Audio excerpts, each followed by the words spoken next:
A hot summer afternoon in the Northeast. Residents of New York and Toronto look forward to the weekend. No one could predict what is about to happen. Doors shut quickly at City Hall. Nobody was allowed in because the metal detector... Massive power blackout hit the United States and Canadian cities, closing nuclear power 100 plants. power plants shut down and 50 million people in 2 countries. Emergency has been declared in New York State.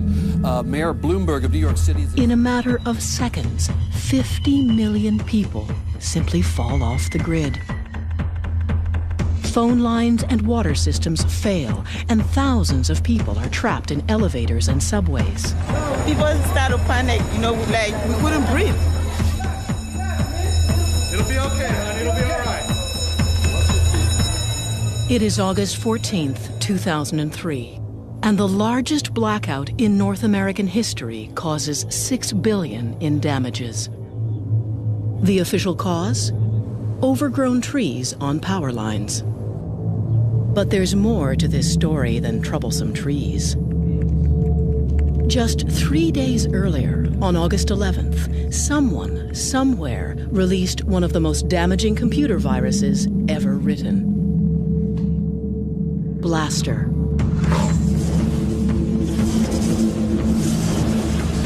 It was probably the biggest attack against the internet ever. Mikko Hyppönen is one of the world's most respected virus hunters.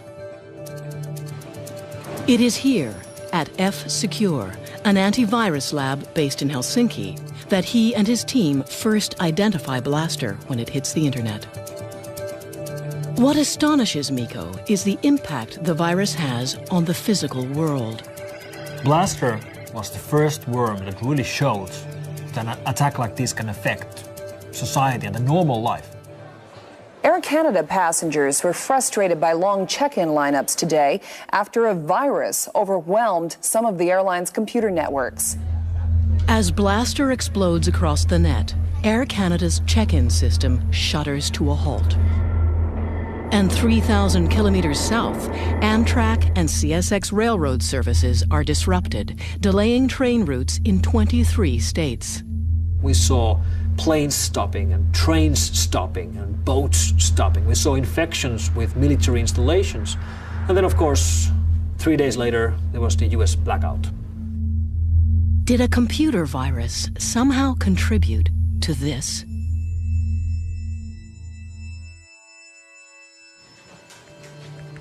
In the 21st century, most of us have had a run-in or two with a virus. They're usually the reason our computers act strangely or slow down. But Blaster was a new kind of threat. It used to be that viruses traveled the internet by piggybacking on other programs. They would arrive at your computer in the form of email attachments. The virus could not activate until someone opened the attachment. But Blaster was a worm. Worms don't need other programs. They propel themselves through the net, and they are self-activating. In other words, you could get Blaster simply by being connected. You would get infected just by having your PC online. You could be sleeping and your machine would get infected. Which meant anything connected was susceptible. Systems like the financial network, water treatment centers, and power plants. In one case, we know that a virus got into a major nuclear reactor in Ohio. 9 months after the blackout, the official report stated that Blaster, despite being released just 3 days earlier, played no significant role in causing the huge shutdown. Some security experts remained unconvinced, pointing to more than just the timing of the two events. If you read the blackout transcripts of the operators who were in the middle of this when it was happening, what keeps coming up in the transcripts is comments that, stuff isn't moving. Their screens were freezing, which is exactly what the Blaster worm does.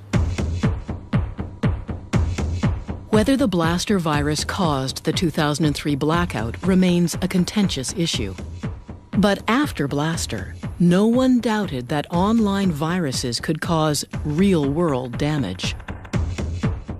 It's been actually a real learning exercise for potential attackers and terrorists to see, oh, well, if an accident can cause this, maybe we could cause it as well. Eric Byers is a former instructor at the British Columbia Institute of Technology. He researches the dangers of connecting critical infrastructure to the internet. There's no question that you could build a virus to take down the critical infrastructure. For example, our power systems, our water systems, our transportation systems, if those go away, then our life radically changes. Today, most critical systems are connected to the internet. And the computers these utilities use are the same Windows-based PCs that you might have in your kitchen. 95% of the machines are running Microsoft Windows. So when you have some sort of a worm or a virus or some sort of threat spreading that affects Windows, it spreads like wildfire. A Canadian oil company came to us and said, you know, we have this big infrastructure and we're curious, you know, can somebody attack this? So Eric went to work. Using only a laptop and some basic hacker software, he easily broke into the holding tanks at the company's refinery. So first of all, I'm going to do what's called cutoff visibility. Now I've fooled it so that the operator doesn't know anything's going wrong in the field. And then I'm actually going to blow up the tank for him. And you can see that all of a sudden this pump has just gone nuts. And pretty soon that tank's going to be overflowing. And in real life, somebody will be walking around with an oil spill.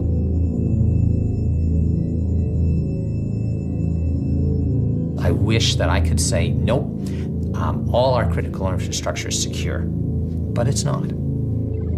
If connecting power plants and oil refineries to the internet is putting them at risk, why not leave them unplugged?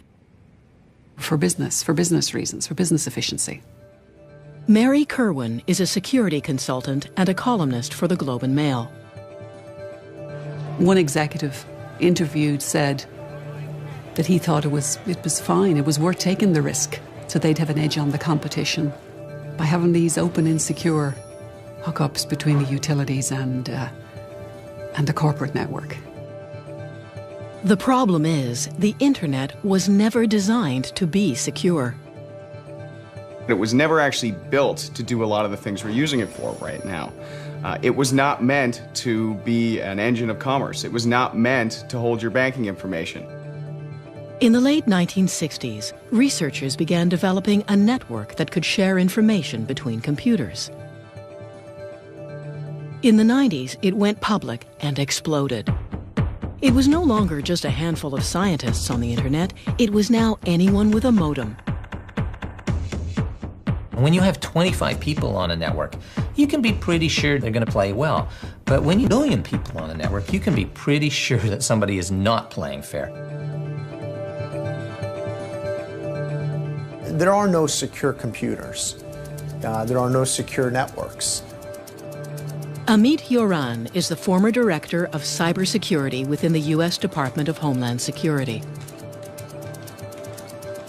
I think sooner or later, we are going to be hit by a cyber failure that will affect either our nation's infrastructure or international infrastructures in a very significant and harmful way. So the implication is that somebody remotely managed to gain access to these control systems and does that type of damage and leaves the economy at a standstill, essentially. Because without our ability to bank online, to make a phone call, to switch on the lights, we're literally in the dark.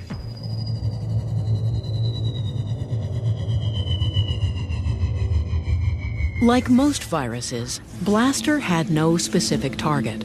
Its damage was collateral, releasing it an act of cyber vandalism. Something a kid might do.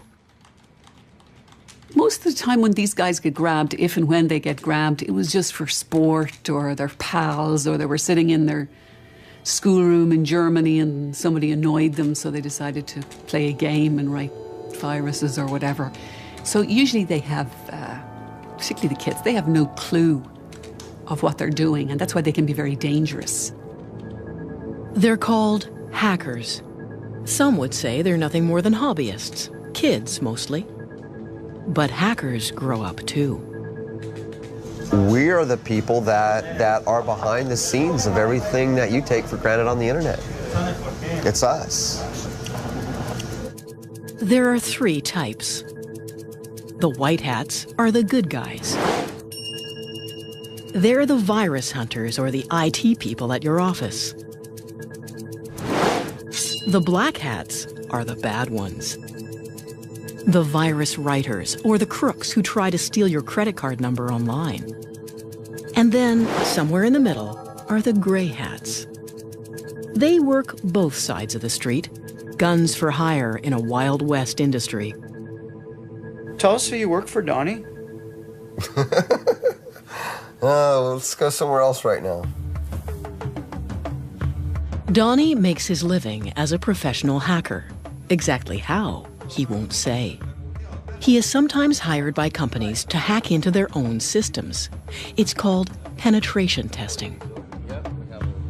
That's where you get permission to break in just as a real hacker would, but you are under a contract, and that's so that they can identify their security flaws and fix those security flaws before a bad guy really does. Like most professional hackers, Donnie has an infamous past. I was approached initially by this company in India. They wanted a demonstration of my skill set, so to speak. I ended up compromising 5 different systems with 5 different exploit vectors. Looking further into one of the intrusions, I had indeed broken into mail.gov.in. For all intents and purposes, I took down their government infrastructure. Had free reign on the systems all I wanted. I was able to plant backdoors and gain later access. I was able to read emails. I was able to record keystrokes. In hacker parlance, we would say that I owned India. I owned a small country. Not small. I owned the 2nd largest country in the world. We asked Donnie to demonstrate his skills. In less than 5 minutes, he's broken into the database of a major international airline. So basically, I'm one step away from grabbing all of the reservation information, all of the user information, which would include your name, your address, your telephone number, your credit card information for verifying your flight. With power like this at your fingertips, we wonder what potential damage a group of dedicated hackers could cause. We could certainly shut down the United States critical infrastructure, I would assume probably within a day. Dedicatedly, I would give it 1 week of research, 1 day to take it down. And that means what? What is the... That means taking out the power grid, it means taking out the communication power, it means taking out probably the military capacity of the United States to function properly. We'd probably go into a police state at that point. Is that an exaggeration? No, I don't think so.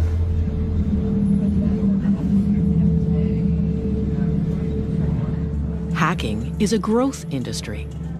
There are now books, magazines, and classes that teach hackers how to breach internet security. There are even hacker conventions.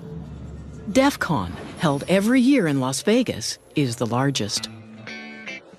Can you imagine 7,000 hackers loose in the entertainment capital of the world? DEF CON isn't your average convention.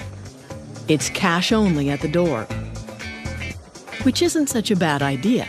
With 7,000 hackers afoot, it's probably the last place you'd want to use your credit card. Well, DEF CON's been going on a long time now, various degrees of notoriety, hacking their badges and hacking each other and hacking each other's cell phone, and can be a dangerous thing to attend. At DEF CON, you can learn how to pick a lock, electronic or otherwise, or how to hijack a digital billboard. And though most attendees are hackers, there's also more than a few federal agents. In more recent years, you have so many undercover FBI agents that it's hard to tell law enforcement apart from the real deal. Depending on who you talk to, the FBI are there to either spy on the hackers or recruit them. We seek out the rockstar hackers to find out what the cutting-edge threats and vulnerabilities and tomorrow's issues and problems are, because they know. Somebody told us it's easy to spot the FBI. They're the guys over 35. And today, with software designed for children as young as 6 months old, a new and far younger generation of hackers is right behind this one. In the shady online world of the hacker, there is no one more notorious than Mafia Boy. A surprise move today by the Montreal teenager known as Mafia Boy. He admitted in court he is the hacker who crashed several popular websites last winter. The turn of the millennium saw the peak of the first .com gold rush. Internet giants like Yahoo, eBay, and Dell.com were doing hundreds of millions of dollars in online business every day. But in February 2000, these sites suddenly found themselves at the mercy of a 15-year-old kid. Michael Calce, aka Mafia Boy, a high school student from Montreal. My dad got me a computer when I was extremely young. I was 6 years old. It just, I don't know, it fascinated me what I could do with this machine. At 12, Michael was already a respected hacker. And by the time he was 15, he was asked to join what was then one of the most powerful hacker groups online. And I felt honored at the time. You know, we're talking about TNT Force. This was a big Russian hacker group that had a big foundation and serious programmers in it. As TNT's newest member, Michael was eager to show off his skills. He hatched a plan to destroy a rival hacker gang by building the ultimate online weapon. I'm going to make a new tool, something that is so powerful people have never seen before, and they're going to run for their lives and wish they were never hackers. But before he attacks his enemies, Michael must first test the weapon. He picks a target: Yahoo. To this day, the biggest, busiest, and most profitable website in the world. It really never entered his mind that one of the most important sites on the internet, one of the most valuable e-commerce companies out there, would actually get taken out by what he built. In the early morning hours of February 7th, 2000, Michael prepares his attack. He puts the weapon on a timer, thereby creating an alibi, and then heads off to his grade 9 classroom. So he's sitting in a classroom, the teacher's talking, and Mike isn't paying any attention because all he's thinking about is 3, 2, 1, it's launched. And at 10 a.m., what is still the largest internet attack in history begins. I got home, I was just dying to get on the computer and see exactly what the results were. And I realized it was more than successful when I got home because Yahoo.com was still down. Michael's weapon launched a direct assault on Yahoo computers. It was called a denial of service attack. Every time you access a website, you make a request from that site's computers. What Michael did was harness the bandwidth of dozens of larger computers, mostly from universities in the US. By turning them all onto Yahoo and making millions of requests every second, he crashed Yahoo's site. It's like if you call a pizza place and the phone is busy, it means that they're dealing with too many phone calls. Same thing. I bombard them with so many requests, they're just offline. Even today, there are very few defenses against this kind of attack. After seeing Yahoo collapse, Michael got a little carried away. CNN, Amazon, eBay, Dell, all multi-billion-dollar companies, all easily shut down by Mafia Boy. CNN was probably one of the biggest attacks because they lost 1,200 other sites when CNN.com went down. Everything linked to CNN just went poof with it. I started to realize I had something way more powerful than I could imagine here. I felt a sense of it before, but this was the moment I realized, you know, there's not much that can stop me here. The attacks made headlines around the world and sent shockwaves rippling through the new economy. You have a situation where the price of these companies that were hit, they take hits on the stock market. You have the Attorney General of the United States standing up and saying that we will get the ones who are responsible for this. You have President Clinton convening a cybersecurity summit at the White House and talking about finding ways to fend off future attacks like this. The first reports came out, they were estimating the damage to be $1.7 billion damage. All from a Pentium 133. It was Michael's bragging that eventually got him arrested. He served 8 months in a juvenile home. But he left a legacy. Suddenly, the internet didn't seem like such a great place to do business after all. People didn't really realize the extent to which the internet was vulnerable until a 15-year-old kid kind of showed them. I think it, in a sense, showed that the emperor had no clothes. That the thing experts had known all along, that building e-commerce on top of the internet is maybe not the best idea. It also showed that there wasn't a coordinated strategy in the government, in industry, to actually combat and fix a lot of these flaws and to fight off these attacks.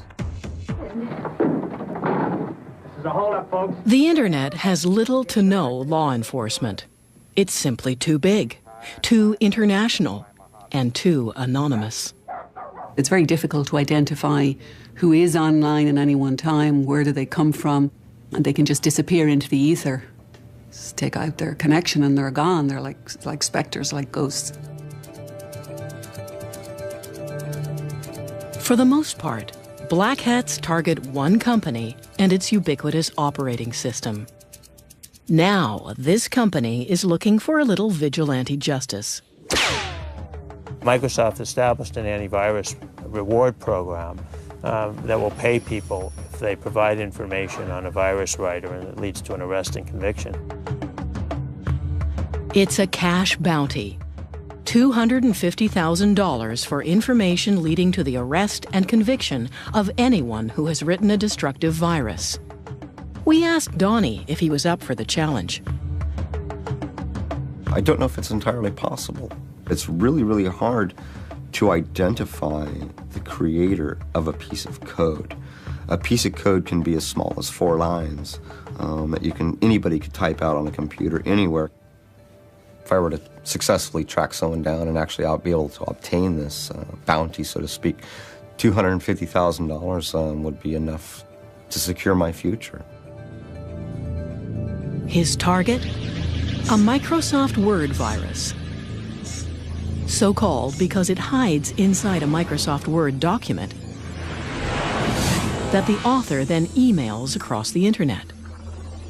Where Blaster was mindlessly destructive, simply flooding the internet, the Microsoft Word virus is much more sinister. After infecting a computer, it begins to collect documents.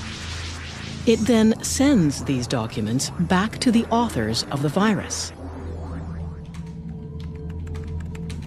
The range of documents being collected concerns Donnie. CAD drawings for computer-aided design, spreadsheets, PDF documents, architectural and machine blueprints. The nature of the data that's being taken, to me, it goes straight to our critical infrastructure. It goes straight to the core of the United States military. And the virus is known to have targeted power systems and government agencies. It is, literally, spyware.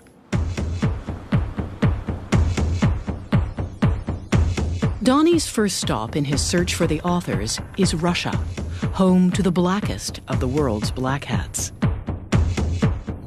We may not be able to pull this off, but we can certainly try.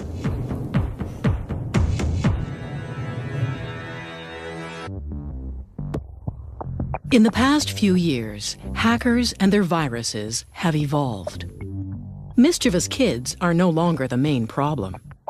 Now it's all about the money. And viruses are designed expressly to steal your data. In the good old days, all the viruses were written by, hobbyists and geeks and nerds in their basement for fun, for fame, really. And that started changing 5 years ago or so.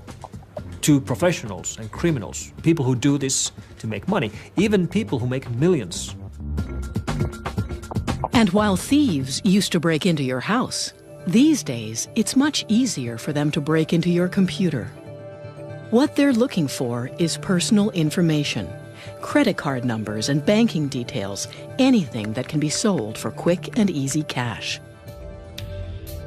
A hacker recently told me that identity theft is a great new career. It has great benefits.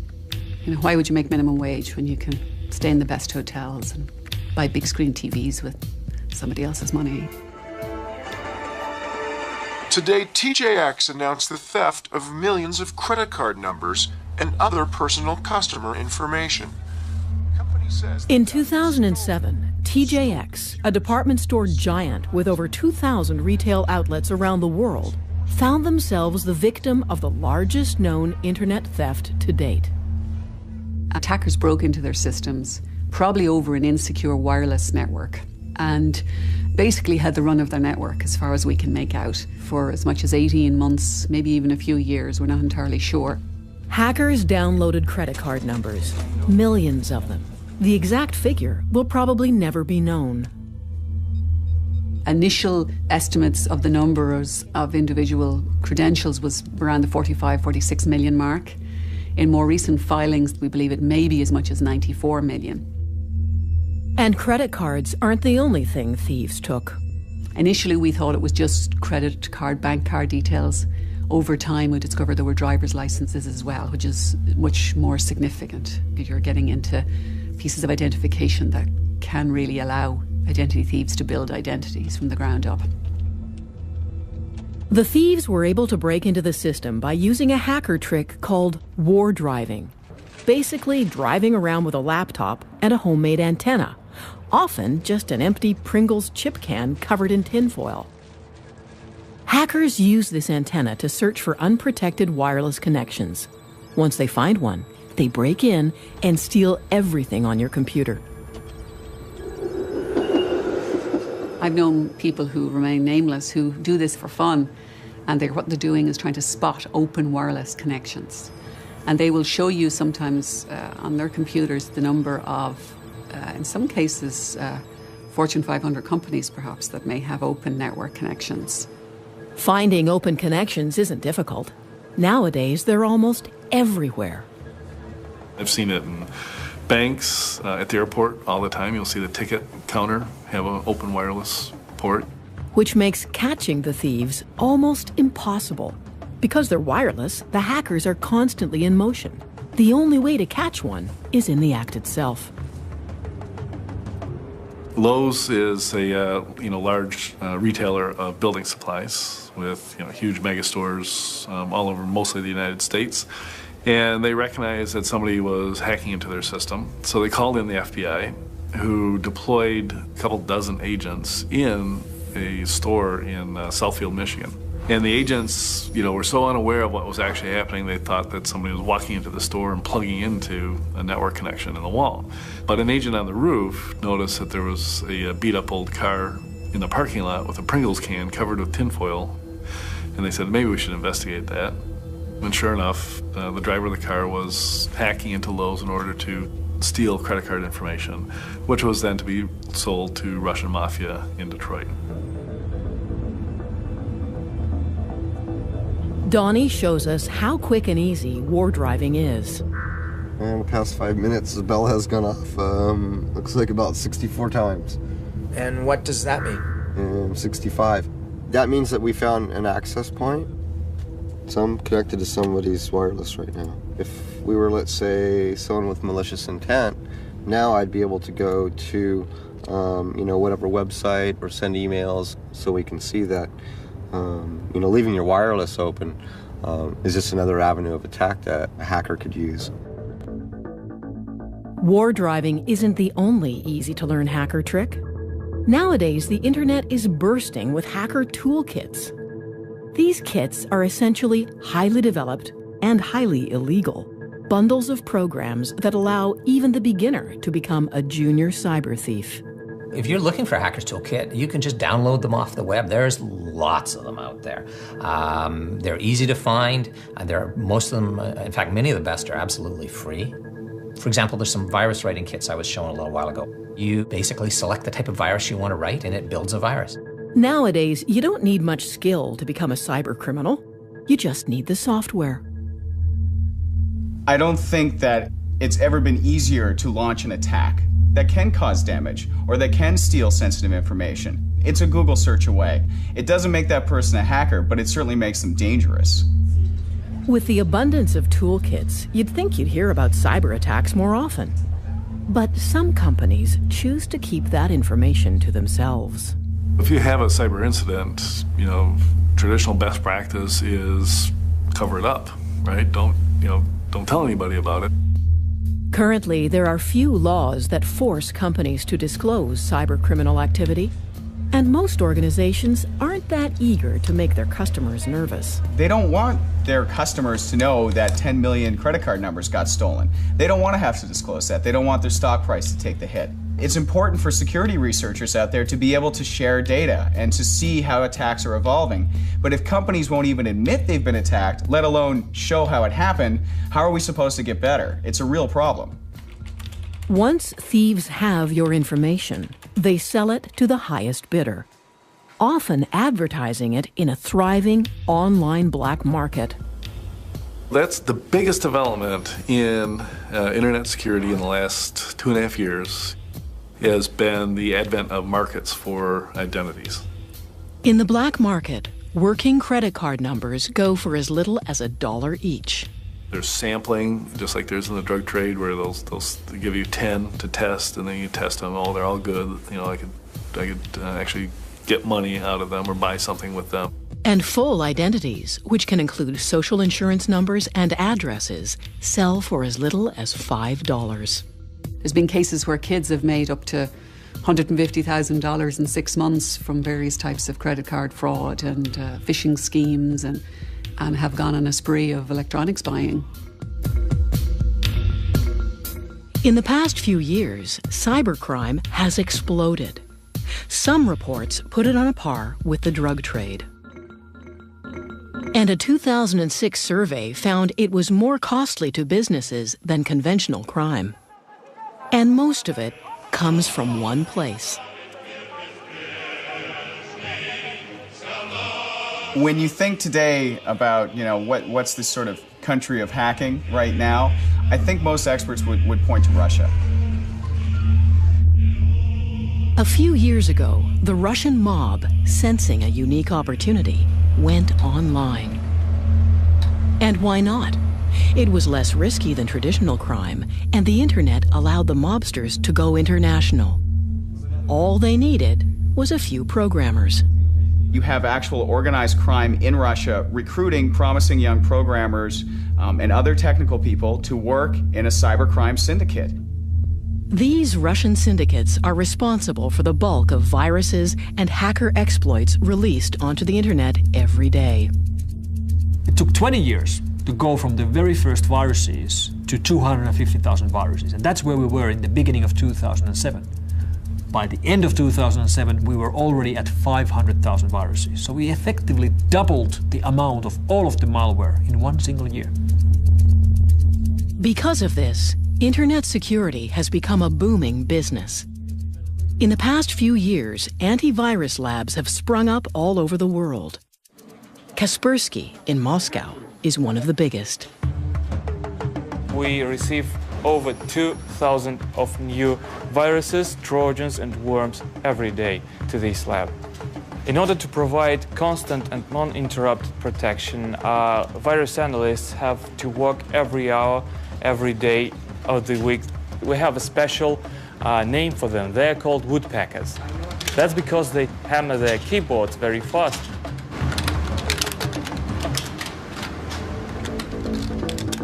Donnie seeks help tracking down the authors of the Microsoft Word virus. He gets in contact with a group of Russian cyber criminals. These guys are really no different than a criminal ring that would be specializing in stolen car parts or stolen electronics. where they're trying to turn it, sell it, launder the money, and get some type of percentage out of it. One of the group agrees to meet with Donnie in a cafe.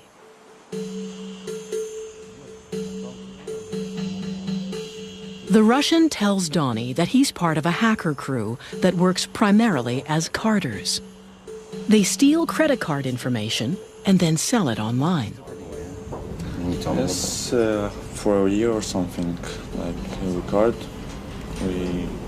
how can I say, we hustle. The leader of one crew that I was working with, he makes like from $9,000 to $15,000 a week. I had no idea it was that kind of money. I mean, I was thinking like, $1,000 a week.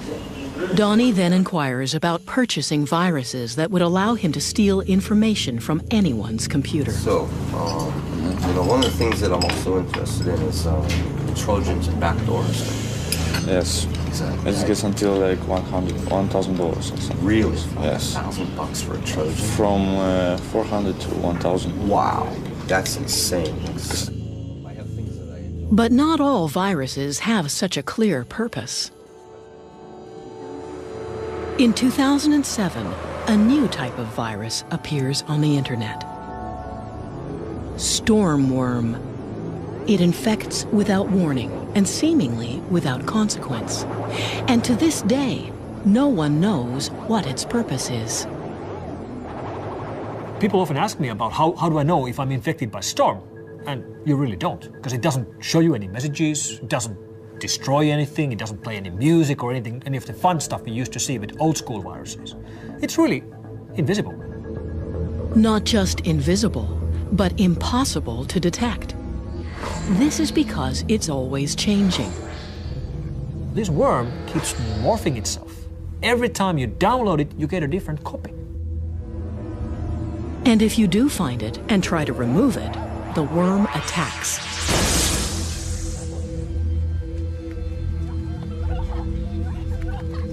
But the biggest reason Stormworm is making headlines around the world is that it turns a computer into a so-called zombie or robot. The author of Stormworm can then control your computer, now a zombie, remotely, without you knowing. The zombie computer means a computer which is no longer in control of its owner. The person who actually owns the PC doesn't see this. He thinks the PC works just fine, but there's someone else behind the scenes who has access to that machine and can do whatever he wants on that machine, over the network, any time of day he wants. The worm infects thousands of PCs, creating thousands of zombies. The author of the worm then links all of the zombies together, creating a robot network, or botnet. So the idea of these botnets is that characters who manage to get bad code onto your computer, they own your computer, they have, I like to call it the key under the mat. They can come back anytime they like. You don't know even that they're there. Once you have a botnet at your disposal, you can use the combined power of all these computers at the same time. So you can, for example, send an instruction that all of those machines start to send as much traffic as they can against one single website. That's a denial of service attack. The same type of attack Mafia Boy used to take down Yahoo. There are Russian botnet operators right now selling denial of service attacks launched from their botnets by the hour or by the day. What's unique about Stormworm's botnet is its size and sophistication. Experts estimate the number of linked computers to be in the millions. But still, no one knows this botnet's purpose. Estimates are that it alone has infected 50 million machines, and it has not been used for anything. So there's this hovering, literally perfect storm of potential attack. So the concern is that the Stormworm has created all these compromised computers that in themselves create a kind of almost a massive supercomputer. And that if very bad people have control of this, they may be able to do very bad things on a very, very big scale.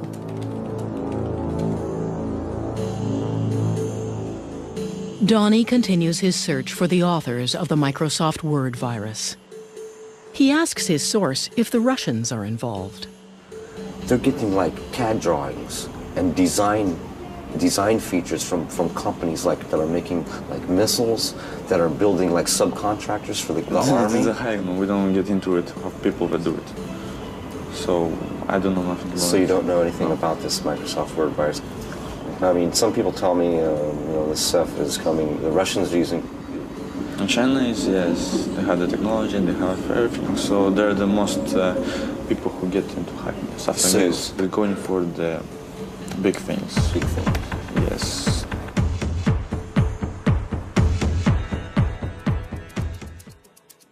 In April of 2007, Estonia suddenly found itself on the losing side of a battle with the largest country on Earth.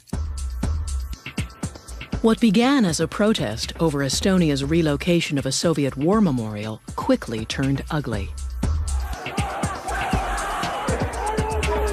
Riots broke out, and Russian hackers launched what some people call the world's first cyber war.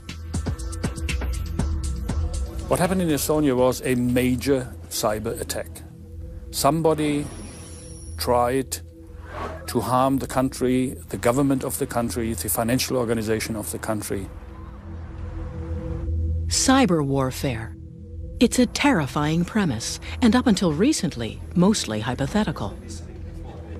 Estonia was particularly vulnerable. Like Canada, it is one of the most wired countries on Earth.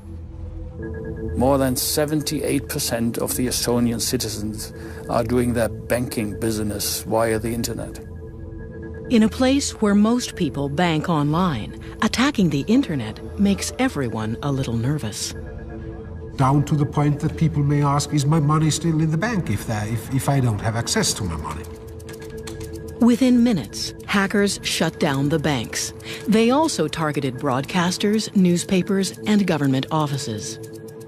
We saw the single largest attack against all of the infrastructure of a single country we've ever seen. And it really started to affect the everyday life of people. And though the Russian government denies any involvement, there's no doubt the attacks were politically motivated. We don't have solid evidence that this is related to any governments. However, we have reasonable evidence to believe that this has its roots in Russian Federation. At one time, the U.S. saw Russia as the main cyber warfare opponent. As early as 1998, the country was accused of hacking into U.S. government systems.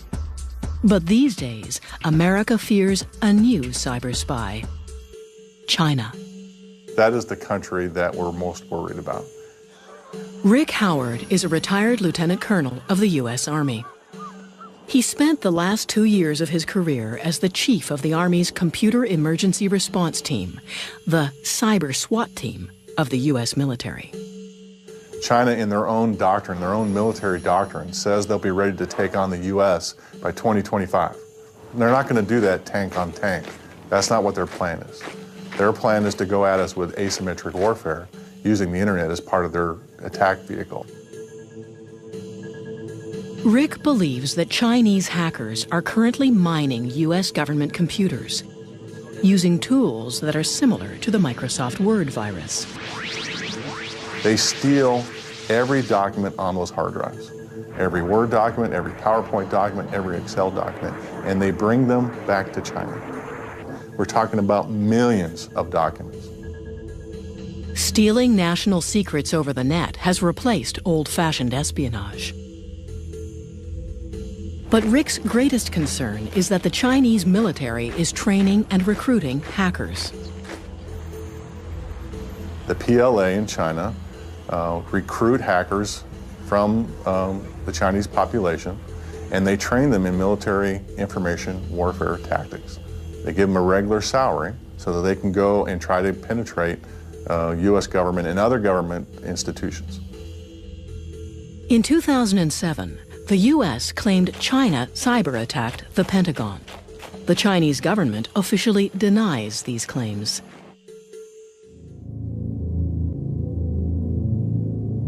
So how vulnerable are we to a cyber-attack? And what exactly would it mean? The complete breakdown of financial health, traffic, air traffic, government, structure of a country.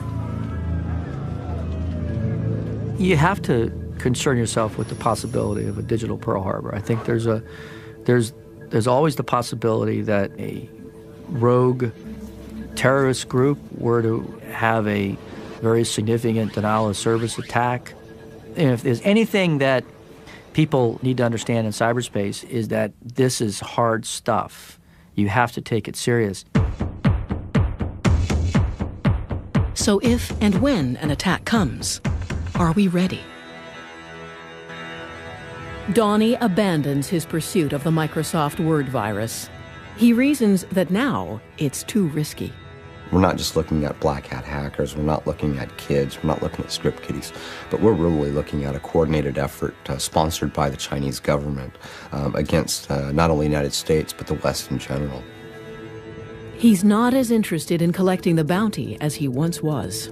The percentage of it being successful is really low, in my personal opinion. And like a true gray hat, he's already onto something else. So, who are you working for now, Donnie? Not going to comment on that. Fair enough.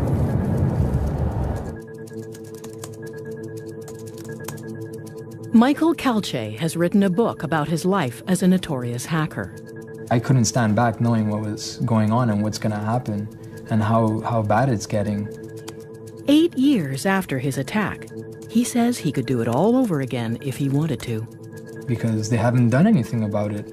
They say they're investing this into internet security and this and that, but the situation is only getting worse for everybody. Attacks are increasing. The number of viruses has doubled in a year. And places like the Pentagon ward off a cyber attack nearly every day. Is cybersecurity a significant threat to the critical infrastructure of Canada and the world? Absolutely, no question. This is serious stuff.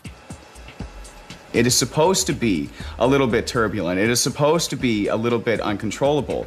And to have that openness and that freedom, you have to deal with the other things. The interconnected nature of the internet and critical infrastructures is a point of significant vulnerability for modern society. We really have to think carefully about putting critical infrastructure online. I would prefer critical stuff to be disconnected. And when I mean disconnected, I mean that they are in separate cables. Increasingly, all aspects of our lives are funneled through the internet. What's at stake is impossible to dismiss. Because the 9/11 Commission, their summary of the 9/11 events was that it was a failure of imagination. And I think the one thing we don't want to do again is for our imaginations to fail.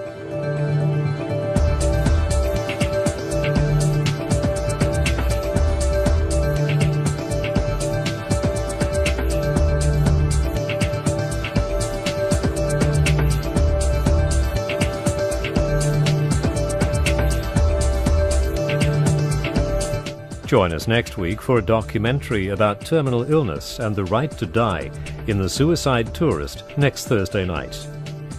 And tomorrow, the old school cop is back to investigate a murder that points to the IRA while dealing with a shady character from Special Branch. Martin Shaw stars in George Gently, 8:30 tomorrow night on ABC One.